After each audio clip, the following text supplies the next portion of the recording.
Bismillahirrahmanirrahim. Assalamualaikum warahmatullahi wabarakatuh. Alhamdulillah, alhamdulillahirabbil alamin. Amma ba'd. Baik teman-teman yang berbahagia karena Allah Subhanahu wa taala, pada kesempatan yang penuh berkah ini, kami dari kelompok 3 yang beranggotakan 5 orang, Reksa, Raul Jiliang, Baik Nurul Syarifah, Desi Fitria, dan Andre S. Naruto akan menjelaskan teman-teman terkait konsep dari permintaan dan penawaran dalam kebijakan ekonomi internasional. Jadi, permintaan dan penawaran merupakan dua pilar utama teman-teman dalam perekonomian internasional. Dan yang pertama, kita akan menjelaskan konsep permintaan internasional.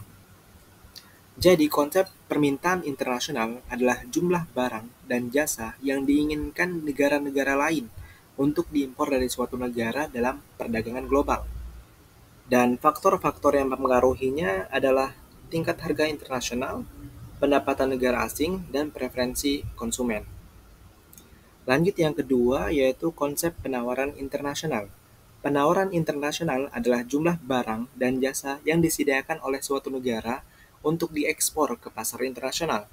Dan faktor-faktor yang mempengaruhinya yaitu pertama, biaya produksi, teknologi, dan juga kebijakan pemerintah. Materi selanjutnya yaitu keseimbangan pasar. Jadi teman-teman, keseimbangan pasar internasional adalah kondisi di mana permintaan dan penawaran bertemu pada tingkat harga tertentu, menciptakan stabilitas perdagangan antara negara.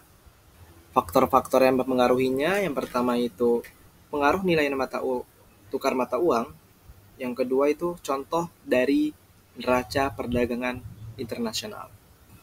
Dan selanjutnya masuk ke materi selanjutnya yaitu elastisitas dalam perekonomian internasional. Nah, teman-teman, elastisitas itu adalah mengukur kepekaan perubahan permintaan atau penawaran terhadap faktor seperti harga, pendapatan, atau barang substitusi, barang pengganti. Elastisitas itu membantu kita memahami sensitivitas permintaan terhadap perubahan harga, pendapatan, atau barang substitusi. Contohnya, elastisitas harga menunjukkan apakah konsumen akan tetap membeli barang meskipun harganya naik.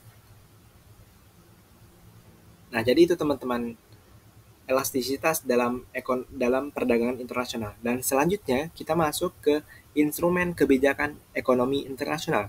Kebijakan ekonomi internasional, teman-teman, itu mencakup tindakan pemerintah untuk mengelola perdagangan, sistem pembayaran, dan stabilitas ekonomi global melalui berbagai instrumen seperti tarif, kurs, dan kebijakan fiskal. Beberapa kebijakan penting adalah tarif impor untuk melindungi industri lokal, kebijakan moneter seperti pengelolaan kurs, atau kebijakan fiskal yang mendukung stabilitas ekonomi global.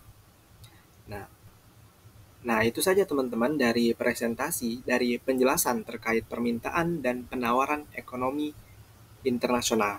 Kesimpulannya, jadi kebijakan yang mendukung keseimbangan permintaan dan penawaran dapat meningkatkan stabilitas perdagangan dan pertumbuhan ekonomi internasional.